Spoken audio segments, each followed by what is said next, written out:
믿음의 눈으로라고 하는 제목으로 함께 하나님의 음성을 들을 때 하나님의 큰 은혜가 우리 모두에게 더욱더 충만할 수 있기를 주님의 이름으로 축원합니다. 세련된 교회는 어떤 교회? 세련된 교회는 어떤 교회요? 아멘을 잘하는 교회예요. 세련된 교회를 만들어 보십시다. 대림절 세 번째 주일이고요. 그리고 이제 제가 대림절 첫 번째 주에 예수님께서 이 땅에 오신 목적, 예수님께서 사람의 몸을 입고 이 땅에 오신 것을 영어로 뭐라고 한다고요? 인카네이션이라고 한다고 했어요. 예수님께서 사람의 몸을 입고 이 땅에 오신 것을 이렇게 길게 설명하지 않고 한마디로 말하면 인카네이션이라고 해요. 해서 과연 인카네이션의 목적이 무엇이냐라고 했을 때 첫째 주에 예수님께서 이 땅에 오신 이유는 하늘에는 영과 땅에는 평화를 위해서 오셨더라. 그래서 예수님께서는 당신의 목숨을 죽기까지 하나님께 순종함으로써 하나님께 영광을 돌려드렸고, 또한 그렇게 함으로써 우리들에게는 구원의 길을 열어놓으셨으니까, 구원의 가능성을 열어놓으셨으니까 우리들에게는 평화를 선포하셨다. 이렇게 예수님께서 이 땅에 오신 목적 첫 번째를 말씀을 드렸었어요. 그리고 이제 두 번째 주에는 우리들이 그러면 어떻게 하면 하늘에는 영광, 어떻게 하면 우리들의 마음속에 땅에는 평화가 임할 수 있을 것인가 라고 했을 때에 우리들의 하나님을 향하여서 감사하는 마음, 하나님을 향하여서 감사하는 마음이라고 하는 것은 뭐예요? 이 모든 것이 하나님 덕분입니다 라고 하는 말이잖아요. 이 모든 것이 하나님의 은택입니다 라고 하는 것이잖아요. 그렇죠? 그렇게 이것이 하나님으로부터 비롯되어진 일입니다 라고 하는 고백을 통해서 하나님의 이름이 높아지는 거예요. 우리가 길거리 지나가다가 은인을 만나면 그 사람들이 많은 데서도 가가지고 고개를 끄덕하면서 아이고 안녕하세요, 고맙습니다, 지난번에 저한테 그렇게 도움을 주셔서 너무너무 감사합니다 막 이렇게 하면은 길 가던 사람들이 다 그걸 쳐다볼 거 아니야. 그러면서 야, 저 사람이 뭔가 큰 착한 일을 했나 보다 라고 하면서 다들 그 사람을 잘 알지 못하면서도 야, 저 사람 참 훌륭한 사람이네 라고 생각을 할 거 아니에요. 그쵸? 우리가 하나님께 감사함으로써 하나님께 영광이 되는 것이 그 이유란 말이에요. 그 원리란 말이에요. 지나가는 사람들은 무슨 일을 했는지 몰라요. 무슨 일을 했는지 모르는데 아무튼 자네 저 사람 그냥 막 고개를 그냥 막 코가 땅에 닿을 정도로 막 아이고 고맙습니다, 너무너무 감사해요 막 이렇게 하면은 지나가는 사람들은 앞뒤 내용은 모르면서도 야, 저 사람 참 훌륭한 사람이구나 라고 생각하잖아요. 그런 것처럼 우리가 하나님을 향하여서 감사합니다 하게 됨으로 말미암아 하나님께 영광이 된다는 말씀이에요. 또한 그렇게 내게 이루어진 일들이 하나님의 은혜로구나, 내게 이루어진 일들이 하나님의 덕분이로구나 라고 하는 사실을 알게 될 때에 내 가슴은 얼마나 뿌듯하냐 하는 거예요. 그러므로 내 마음에는 평화가 가득한 거예요. 하나님으로부터 비롯되어진 이 은혜, 야, 내가 잘된 것이 마귀가 은혜를 베풀어서 잘된 것이 아니라 하나님께서 내게 사랑을 베풀어 주셔서 내가 잘됐구나 라고 하는 사실을 알게 될 때에 하나님이 내 편이시니 과연 어느 누가 나를 대적하리요 라고 하는 그 마음이 얼마나 나를 뿌듯하게 하고 얼마나 나를 든든하게 해주겠냐는 거예요. 그러니 내 마음은 평화가 임한다는 것이죠. 하다못해 예전에 자유당 시절에 가짜 이기붕이가 진짜 이기붕이처럼 행동을 했다면서요. 그래가지고 경찰서 무조건 들어가가지고 야, 여기 서장 어딨어? 나오면은 내가 이기붕인데 말이야 이런 사람들이, 이기붕이가 누구예요? 이승만 양자 아닙니까? 그러니까 이기붕 얼굴은 몰라도 이기붕은 이름은 아니까 막 다들 그냥 쩔쩔맸다는 거예요. 가짜 이기붕이도 가짜 이승만이를 등에 업고서 그렇게 행세를 했는데 하나님이 내 백이고 하나님이 내 뒷배를 봐준다고 한다면 난 얼마나 든든하겠냐 하는 거예요. 그래서 우리들의 마음에는 평화라는 거예요. 하나님을 향해서 감사할 때. 해서 첫 번째는 하늘에는 영광 땅에는 평화, 예수님께서 십자가에 달려 돌아가심으로써 하나님께 순종하였고 우리들에게 구원의 길을 열어주셨더라. 두 번째 주, 대림절 두 번째 주에 우리들이 하나님께 감사할 때 우리들의 감사로 말미암아 하나님께는 영광이 되어지고 우리들의 감사로 말미암아 우리들의 마음속에 든든한 하나님의 평화가 임하게 된다 하는 사실입니다. 해서 오늘은 그렇다 한다면 우리들이 믿음의 눈을 가지고 어떻게 하면 하늘에는 영광 땅에는 평화가 되겠느냐 하는 것이에요. 제가 보통 평상시에는 원고를 요만큼만 준비를 합니다. 그런데 오늘은 한 장 더 있어요. 그래서 오늘은 무조건 원고를 읽어야 돼요. 안 그러면 시간이 어떻게 지나갈지 모릅니다. 그래서 제가 좀 이렇게 코를 이렇게 밑으로 내리고 좀 이렇게 원고를 읽더라도 여러분께서는 이제 빠져가는 머리를 보시더라도 양해하시고 그래야 시간 내에 마칠 수 있습니다.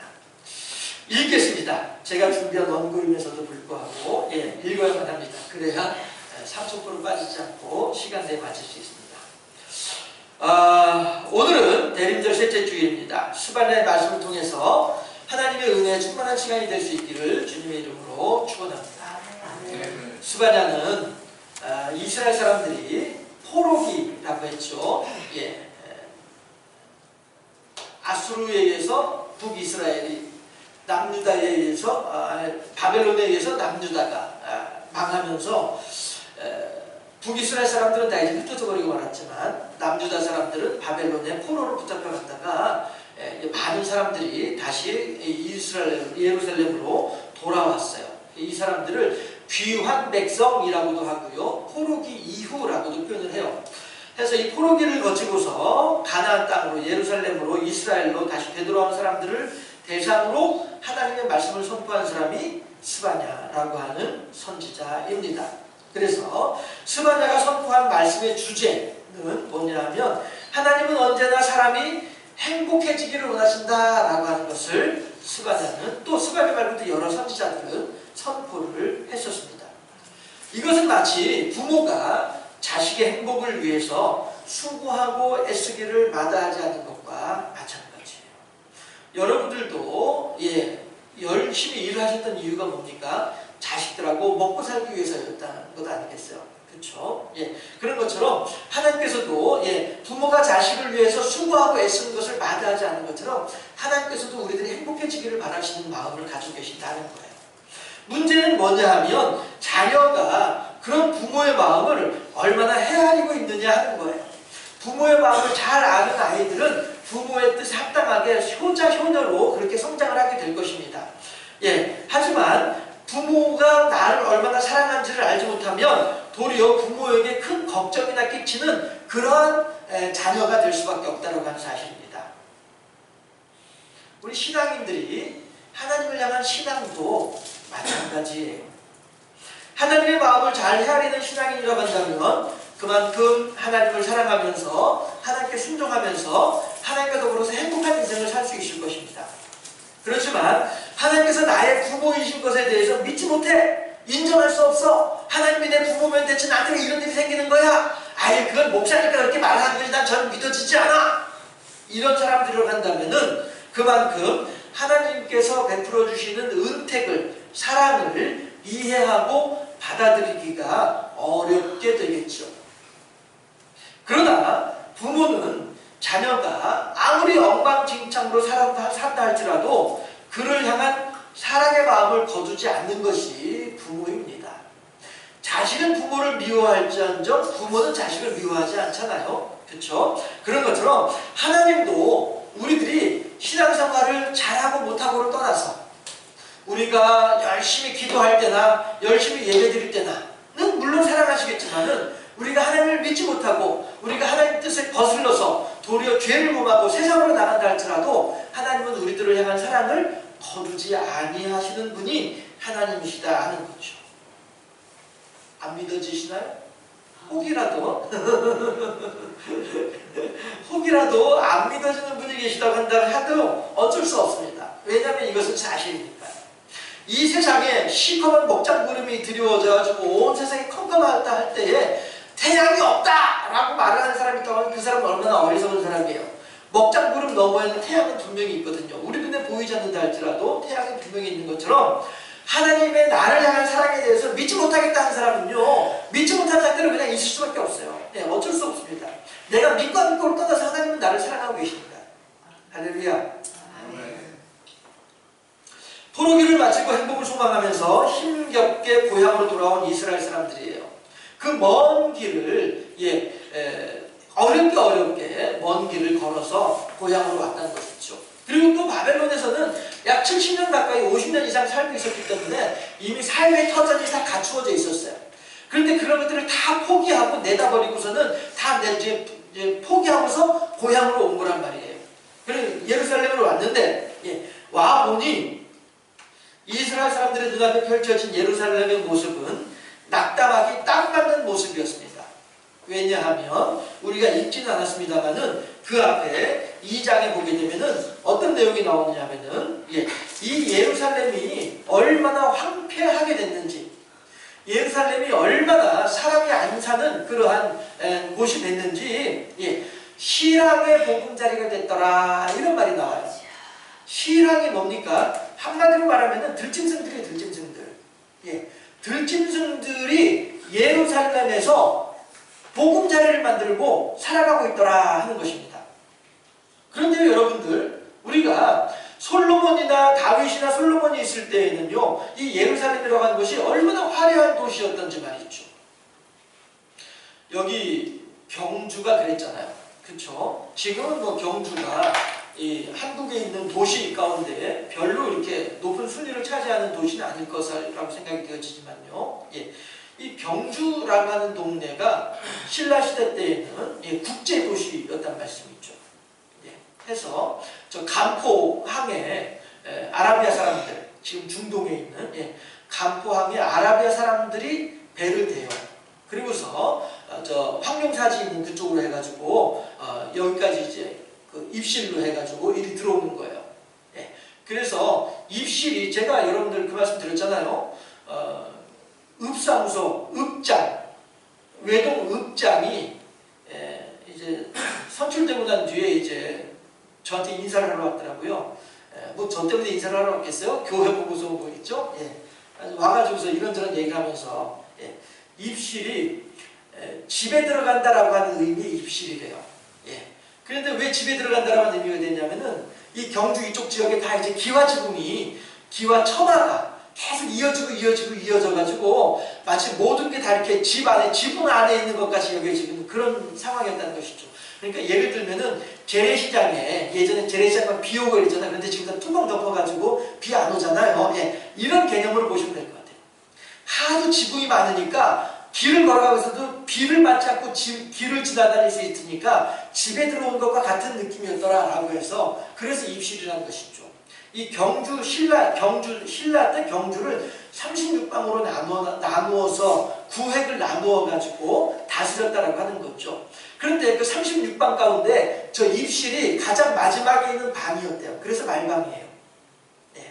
그런 얘기를 하더라고요. 그리고 여기 괴릉에 가면은 지석이 그 신하들 지석이 이제 6개 서 있잖아요. 그 6개 서 있는 돌 가운데 하나가 모양이 뭐냐면은 저 아라비아 사람들 얼굴 모양이거든요. 그러니까 아라비아 사람들이 경주 신라 시대의 조정에 중요한 관직을 차지하고 있었더라라고 하는 것을 알 수 있는 것이죠. 해서 그만큼 외국에 있는 사람들이 우리 신라에 많이, 경주에 많이 찾아오는 그런 경주가 국제도시였더라 하는 거예요. 그 장보고의 역사를 보더라도 마찬가지로 아라비아 사람들조차도 와서 장보고에게 일본의 왜구들, 그 다음에 중국의 해적들로부터 우리 상단을 지켜주세요 라고 하는 청을 할 정도였다라고 하는 기록도 있거든요. 해서 이 경주가 적어도 2000년 전에는 대단히 발달한 국제도시였다, 화려한 국제도시였다, 이렇게 볼 수가 있는 것이죠. 왜 이 말씀을 드리냐면은 중간에 이제 밖으로 샜습니다만은 예루살렘이 그랬단 말이에요.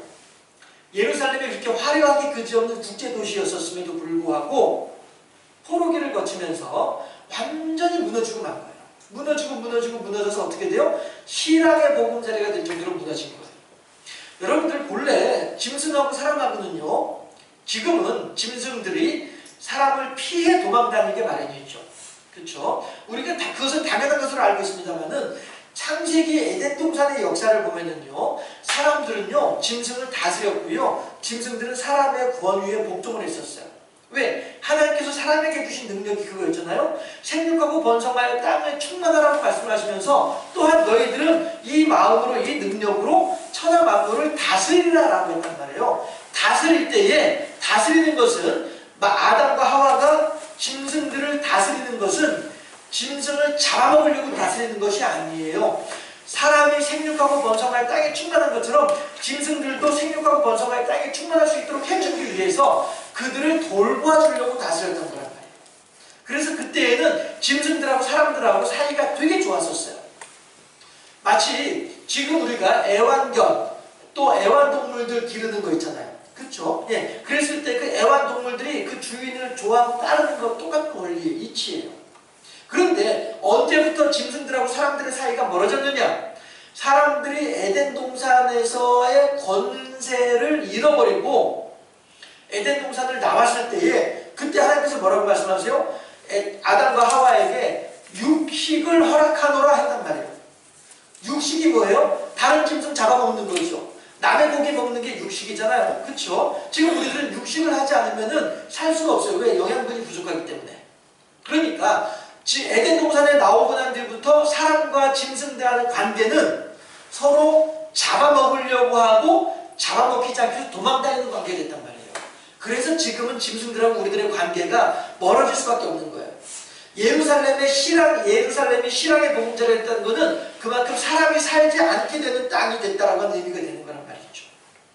이사야서에서 참 사랑과 기쁨의 그 나라가 속히 오게 되리라. 그 나라는 어떤 나라예요? 아기들이 독사들과 장난치고 어린 양이 사자들과 같이 뛰어놀고 하는 참사랑과 기쁨의 그 나라.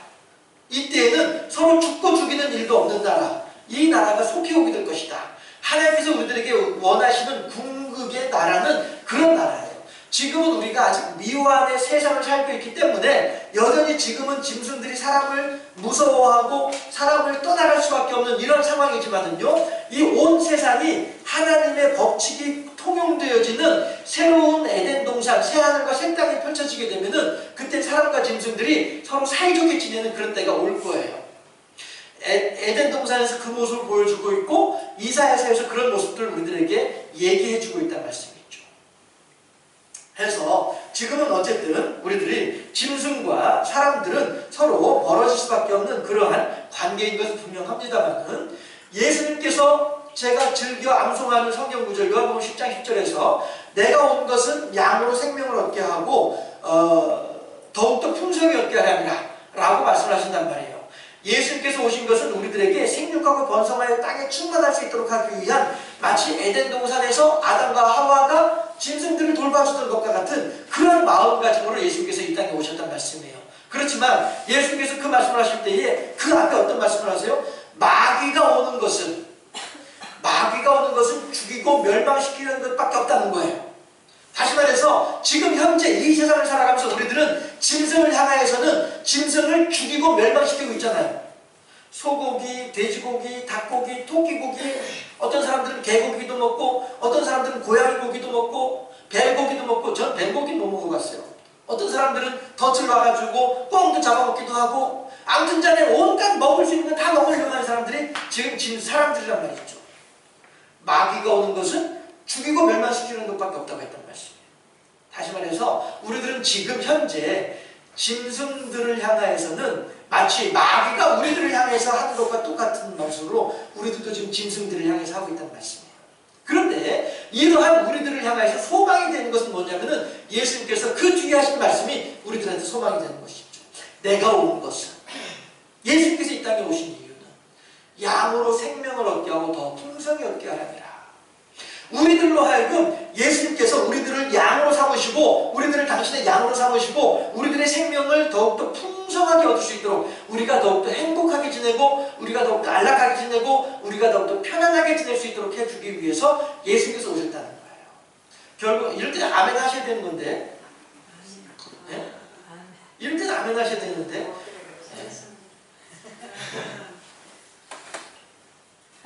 이거는 제가 이번 주 한 주간 동안에 가슴 벅차게 생각하고 묵상하던 내용이었었어요. 이렇게 에덴 동산하고 짐승하고 이사야서하고 요한복음하고 이어서 이렇게 묵상을 하다 보니까 너무너무 제가 기쁘고 즐거운 거예요. 이거 누가 가르쳐 준 거 아니에요. 성령께서 저한테 주신 마음이에요. 아마 이러한 내용의 설교는 어디서 들어본 적 없을 것 같아요. 네. 이번 주 중에 제가 이 네 가지 내용 가지고서 참 저는 행복하게 지냈는데, 예, 아무튼 제가 제대로 전달을 못하는 것 같아요. 예, 아무튼 전에 우리가 하나님의 마음으로 짐승의 생명을 도와주려고 할 때에는 짐승들은 우리들을 따라다녔었어요. 에덴 동산에서 아담과 하와처럼 말이죠. 예. 그러나 이제 사람은 더 이상 생명을 도와주려고 하지 않고 있어요. 도리어 죽이려고 하는 존재가 된 것이 사람이더라라고 하는 것이죠. 그러니 당연히 짐승들은 사람들을 두려워해서 피하게 되었다 하는 것입니다. 우리가 소망하는 천년왕국, 하나님의 나라가 이 세상에 완성되면 그때에는 다시 에덴 동산처럼 사사고래 어린이가 손을 놓고 장난쳐도 물지 않는 독사들과 더불어서 함께 장난칠 수 있는 그러한 참사랑과 기쁨의 나라가 속히 이루어지게 될 줄로 믿습니다. 그러나 아직 이 세상은 그만큼의 수준에는 이르지 못하고 있더라 하는 것입니다. 우리는 짐승을 잡아먹을 대상으로 생각을 하고 있을 뿐 생명을 도와줄 생각을 하지 못하는 상황이다 보니까 실한 짐승들은 당연히 사람을 피해서 도망다니게 마련이다 하는 것입니다. 그럼에도 불구하고 이 스바냐서에서는 뭐라고 하냐면 예루살렘이 실황의 보금자리가 되었다. 그 말은 다시 말하면 무슨 얘기예요? 그만큼 예루살렘이 철저하게 무너졌다는 의미가 있는 거예요. 네. 그만큼 예루살렘에 사는 사람의 숫자가 적다라고 하는 뜻이 되는 것이죠. 그랬을 때 그 장면을 바라보고 있는 포로기를 거치고 바벨론에서 고향 땅으로 돌아온 사람들의 그 마음은 어떠하겠냐 하는 거예요. 억장이 무너지지 않을까요? 예? 울려고 내가 왔던가 웃으려고 왔던가라고 하는 그런 노래 가사도 있지만서도요. 예, 이 바벨론에 있던 사람들이 예루살렘의 그 황폐화된 모습을 보면서 과연 내가 여기 뭐하러 왔지? 내가 겨우 그래 요걸 보려고 여기 온 거야? 라고 하는 그런 가슴 답답한 마음이 얼마든지 있었겠다라고 하는 것입니다. 그렇다고 다시 바벨론으로 돌아갈 수도 없습니다. 왜냐하면 가는 길이 멀기도 하거니와 또 이미 그곳에 있던 재산 다 처분하고 왔기 때문에 다시 간다 한들 거기서 다시 또 맨주먹으로 다시 시작을 해야 되거든요. 그러니 이러지도 못하고 저러지도 못하는 오도 가도 못하는 신세가 된 거예요. 이게 현재 스바냐가 하나님의 말씀을 선포하고 있는 이스라엘 사람들이 처해 있는 현실이더라 하는 거예요. 여러분들은 어떠세요? 과연 여러분들은 이러한 절망의 마음을 혹시 짐작하실 수 있을까요? 이런 경험들을 해보신 분들이 계실까요? 글쎄요, 어떠하신지. 예, 저 어렸을 때도 이렇게 문득 생각이 나긴 합니다만, 예. 아무튼 제가 이렇게 절망스럽고 무엇을 어떻게 해야 될지 모르겠고, 제가 한번 그 뉴스에서 재래시장 상인이 그런 말을 하더라고요. 아이고, 물건을 안 사도 좋으니까 제발 사람 구경이나 됐으면 좋겠다. 이런 말을 한 적이 있었거든요. 예, 그거는 시장 상인으로서는 정말로 절망스러운 상황인 거예요. 예, 오가는 사람이 있어야 물건을 하나 사갈 텐데 오가는 사람조차도 개미 새끼 한 마리 안 보이니까 장사가 되겠냐는 거예요. 예, 이게 시장 상인의 절망스러운 상황이라고 할 텐데 지금 예루살렘을 바라보고 있는 이스라엘 백성들의 마음이 이렇게 절망스럽고 이렇게 낭만스럽단 말이에요. 신앙의 보금자리가 되어 있는 예루살렘을 바라보고 있는 귀환한 사람들의 마음들. 야, 내가 이 꼴을 보려고 내가 그 먼 길을 온 거야? 내가 이 꼴을 보려고 그래. 내가 바벨론에서 그 모든 삶의 터전들, 장사 미천들 다 내버리고 그 단골 손님들 다 내버리고 내가 이 꼴 보려고 여기까지 온 거야? 내가 뭐하러 왔어? 이런 절망과 낭만, 낙심하는 마음들. 이것이 현재 스바냐가 하나님의 말씀을 선포하고 있는 이스라엘 사람들의 마음이었더라 하는 것이죠.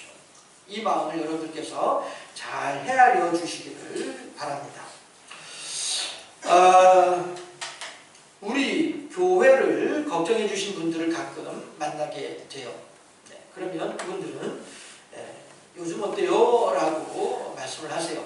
며칠 전에도 어느 분이 전화를 해가지고 목사님 요즘 어때요? 이러시더라고요. 제가 뭐라고 대답을 하겠어요? 너무 힘들어요. 어쩔 줄 모르겠어요. 다 때려치고 싶어요. 이렇게 말할 것 같아요. 좋습니다. 할렐루야. 네. 간혹 오가는 사람들도 있고요. 그러다 보면 이제 교회 정착한 사람들도 있겠죠. 좋습니다. 이렇게 대답을 합니다. 제가 그냥 하는 말이 아니고 실제로 또 그렇기도 하고요. 사실 새벽에 이렇게 기도하고 혼자서 앉아서 기도를 하다 보면은 이런저런 잡다한 생각이 떠오르기도 하겠죠. 저도 사람인데 그런 생각이 없겠습니까? 그러면서도 또 드는 생각이 그래도 이렇게 마음 놓고 기도할 수 있는 교회가 있다는 것이 얼마나 감사한 일인가 하는 그런 생각도 하게 됩니다. 제가 이스라엘 사람들의 얘기를 하면서 왜 제 얘기를 하는지 여러분께서 잘 머리에 기억에 마음에 담아두고 계시면 그 뒤 내용들하고 연결이 될 것 같아요. 아무것도 없는 예루살렘에서 낙심하고 낙담한 이스라엘 백성들을 향해서 하나님께서는 내가 있잖아, 힘내, 내가 너를 얼마나 소중하고 귀하게 생각하고 있는데 걱정하지 마 라고 위로하고 계신다는 거예요. 스바냐를 통해서. 사람들은 눈에 보이는 것으로 모든 것을 판단을 합니다. 그렇지만 우리 신앙인들은 우리들의 육신의 눈이 아닌 마음의 눈, 신앙의 눈으로 세상을 볼 수 있어야 하겠습니다. 왜냐하면 하나님께서는요, 보이지 않는 세상에서 보이는 세상을 다스리고 계시거든요. 그런데 보이는 세상이라고 하는 우리 기준으로 말이에요. 우리가 보고 있는, 우리들의 눈에 보이는 세상이라고 하는 세상은 어떤 세상이에요? 공중권세 잡은 자가 다스리고 있는 세상이잖아요. 그러하다 보니 공중권세 잡은 자의 다스림만 보일 뿐이지 하나님의 다스림은 보이지 않는 거예요. 왜? 하나님은 보이지 않는 곳에서 이 세상을 다스리고 계시다 보니까 우리들한테는 하나님의 역사하심이 제대로 보이지 않을 수도 있습니다. 이것은 10층에서 보는 사람과 1층에서 보는 사람이 서로 보는 게 다른 것과 마찬가지 원리가 되는 거예요. 그러면 이제 우리들의 눈높이를 10층에다 맞춰야겠죠. 그럼 우리가 10층만큼 키가 커져야만이 10층의 눈높이가 되는 것인가요? 아니죠. 우리들의 눈으로 바라볼 것이 아니라 하나님이라고 하는 신앙의 눈으로 이 세상을 바라볼 수 있을 때에, 그럴 때에 하나님의 역사하심, 하나님의 다스리심을 볼 수 있다는 거예요. 우리들의 눈높이를 하나님께 맞출 때 비로소 하나님께서 보시는 것을 나도 볼 수 있다는 점을 잊지 말아야만 하겠습니다. 그럴 때에 비로소 하나님께서 얼마나 나를 귀하게 여기는지도 볼 수 있더라라고 하는 것이죠. 이 세상의 눈으로 나를 바라보게 되면 나는 여전히 보잘것없는 인생일 수밖에 없습니다. 그렇지만 믿음의 눈으로 나를 바라보고 하나님의 관점에서 나를 바라보게 되면 너의 하나님 여호와가 너의 가운데 계시니 그는 구원을 베푸실 전능자이시라 라고 하는, 그가 너를 기뻐하여 너를 잠잠히 바라보시면서 즐거이 너를 보시면서 노래하실 것이다 라고 하는 이 말씀이 우리들이 육신의 눈으로 바라볼 때는 전혀 믿어지지 않는 말이지만은 그건 목사님이니까 그렇게 말하는 것이 난 믿을 수 없어 라고 하는 사람들이 있을 수 있겠습니다만은 우리들의 믿음의 눈을 열어서 주님의 시각으로, 주님의 관점에서, 주님의 마음으로, 성경에 적혀져 있는 말씀대로요, 주님의 마음으로 나의 인생을 돌아보게 될 때에 내가 얼마나 소중한 존재인지를 그때서야 비로소 알 수 있게 된다는 것입니다. 내 삶의 실체는 내가 제일 잘 알고 있다라고 생각들을 하고 있습니다. 저도 사실은 몰랐었는데요, 상담을 하다 보니까 알겠더라고요. 우리들은 모두가 다 다람쥐 쳇바퀴 돌듯 하고 있구나 하는 사실을 상담을 하면서 저도 알게 됐어요. 해서 우리들은 늘 그렇게 익숙하게 살다 보니까, 그 지금까지 살아오다 보니까 이렇게 사는 것이 제대로 사는 것이고 이렇게 사는 것이 올바로 사는 것인 줄로 알고 살고 있는 사람들이 우리들이다라고 하는 거예요. 그러나 매일 경험하는 그 생활의 모습이 익숙하다 보니까 이렇게 사는 게 잘 사는 것인 줄로 잘못 생각하고 있는 것이다 하는 것이죠. 다람쥐 쳇바퀴 돌아봐야 늘 그 자리일 뿐인 것처럼 우리도 우리 평생의 익숙함 때문에 늘 살아오던 그 패턴대로 그렇게 살면은 늘 그렇게 살 수밖에 없다는 것이죠. 제자리만 맴돌고 있는 거예요. 그러다 보니까 지난 명절에 만나서 얼굴 붉혔던 사람들 이번 명절 다가오는데 또 그 사람들 만나서 또 싸울 거 생각하니까 가슴 답답한 거죠. 재작년에도 싸웠고 작년에도 싸웠고 올해도 또 싸울 거예요. 분명히 싸울 겁니다. 예. 그러다 보니까 아이고 나 명절 때 가기 싫어. 귀찮아지고 힘들어져. 이런 생각이 드는 이유가 그래서 그런 거란 말씀이죠. 그런데 여러분 싸우는 이유는 왜 싸우는 줄 아십니까? 나는 잘했고 너는 잘못했다고 생각을 하기 때문에 싸우는 거예요. 예. 모든 싸움의 근본은 그거예요. 나는 잘했고 네가 잘못했어. 그러니까 내가 승질이 나는 거고 너는 내 승질 나는 걸 받아줘야 돼. 라고 해서 내가 그 사람에게 큰 소리 치는 거고 그 사람도 마찬가지로 야 무슨 소리야 내가 잘했고 네가 잘못했지. 근데 네가 감히 나한테 큰 소리를 쳐? 이게 어디서 말이야? 이렇게 나오면서 싸움이 시작되는 거거든요. 하지만 내가 잘못한 거였구나 라고 생각을 하게 되면 그 더 이상 싸움이 되지 않게 되는 것이죠. 더 이상 그 다음에 그 사람을 만나더라도 싸우지 않게 되는 것이다. 신앙생활도 마찬가지입니다. 내가 나를 모르다 보니까 나는 늘 그 수준에서 벗어나지 못하는 거예요. 하나님의 수준에서 나를 보면 나는 꽤나 멋진 사람임에도 불구하고 우리들은 하나님의 시각으로 나를 볼 줄 모르다 보니까 나는 여전히 죄인이고 나는 여전히 못난 사람이고 나는 여전히 재수 없는 사람이고 나는 여전히 부족한 사람인 것이고 아유 내버려둬 그냥 요면 요꼴로 살다 죽을 거야 라고 생각하는 사람들 이런 사람들은 참으로 그 신앙의 직급이 어느 만큼인지는 몰라도 신앙이 없는 사람이나 마찬가지죠. 하나님의 관점에서 나를 볼 줄 모르는 사람들은 말이죠. 부모가 자식을 보면서 야 세상에서 가장 예쁘고 제일 멋진 것처럼 생각하기 마련이 이게 부모의 심정입니다. 그런 것처럼 하나님께서도 우리들에게 야 내가 너를 얼마나 사랑하는데 네가 얼마나 멋진 사람인데 네가 얼마나 예쁜 사람인데 라고 말씀을 해주신다라고 하는 것이죠. 그럼에도 불구하고 자식이 돼서 부모를 향해서 에이 이거 어머니 그거는 어머니 눈이 잘못해서 그런 거예요 라고 말하는 자식이 있다고 한다면은 그 자식은 어머니 보기에 몇 점짜리 자식이에요? 야 네가 세상에서 제일 예뻐 네가 세상에 제일 멋있어 라고 하는데 아이 그거 엄마가 그렇게 나를 보니까 내가 이렇게 예쁜 거지 멋진 거지 실은 나 하나도 안 예뻐 나 하나도 안 멋있어 라고 하는 그런 아들이 그런 딸이 있다고 한다면은 몇 점짜리입니까? 몇 점짜리예요? 계산 안 되세요? 여러분들은 그런 자녀들이 없으시구나. 그래서 그런 경험을 해본 적이 없구나. 따라합시다. 빵점! 빵점짜리네 빵점짜리. 그렇잖아요. 엄마가 아빠가 얼마나 나를 사랑하는지 엄마가 아빠가 나를 얼마나 이뻐하는지 그 사랑의 마음으로 나를 보니까 내가 가장 예쁜 거고 사랑의 마음으로 나를 보니까 가장 멋지게 보이는 건데 그런데 아이고 엄마 눈이 뼈서 그래 내가 얼마나 못생겼는데 라고 하게 되면 그거는 엄마의 나를 향한 사랑을 모르는 자녀이기 때문에 빵점짜리 자녀라고 해요. 빵점짜리 자녀. 따라합시다. 빵점짜리. 신앙인도 빵점. 왜요? 왜 신앙인이 빵점이에요? 엄마를 모르니까. 하나님이 나를 얼마나 사랑하시는지 모르니까. 매일 다람쥐 쳇바퀴 돌듯이 그런 인생으로 살면서 하나님께서 내게 베풀어주고자 하는 그 크신 은혜의 놀라운 계획과 그 새로운 삶의 계획, 그 여정들에 대해서 모르는 사람들은 하나님을 믿노라 하면서도 불구하고 다람쥐 쳇바퀴 돌듯이 사는 그런 인생이라고 한다면 빵점과 마찬가지인 그런 신앙인이다라고 하는 것입니다. 우리도 하나님께서 그렇게 말씀하시면 하나님이 나를 몰라서 그래요 라고 말하는 그런 빵점짜리 신앙인이 아니라 하나님께서 이렇게 말씀을 하시면 아멘. 아멘. 할 수 있는 100점짜리 신앙인이 되어질 수 있기를 주님의 이름으로 축원합니다.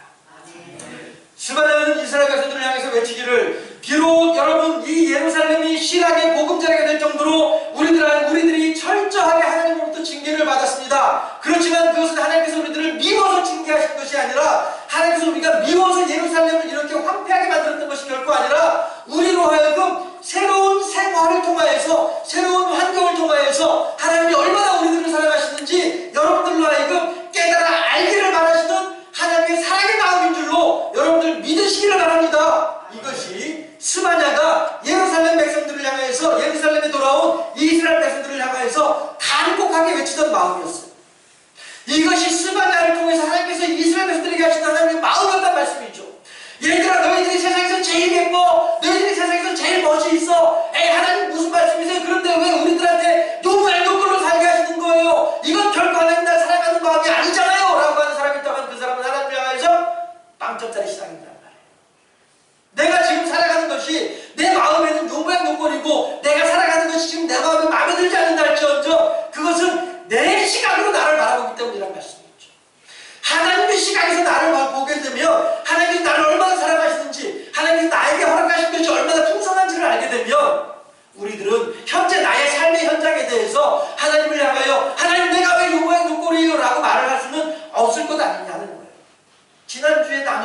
말씀의 내용이 뭐였습니까? 아담과 하와가 에덴 동산에서 천하 만물 모든 것들을 다 가지게 되었었어요. 그럼에도 불구하고 그 모든 것들을 주신 하나님을 향해서 감사할 줄은 모르고 그 중에 딱 하나 빼놓은 거, 그 하나 빼놓은 거, 이것 때문에 하나님을 원망하고 불평하다가 하나님으로부터 에덴 동산에서 나갈 수밖에 없는 일들을 만나게 된 것 아니냐는 것이에요.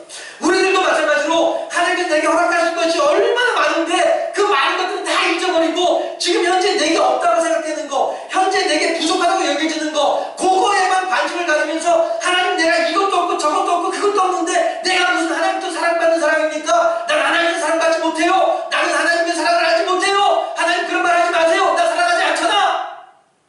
몇 점짜리예요? 빵점짜리.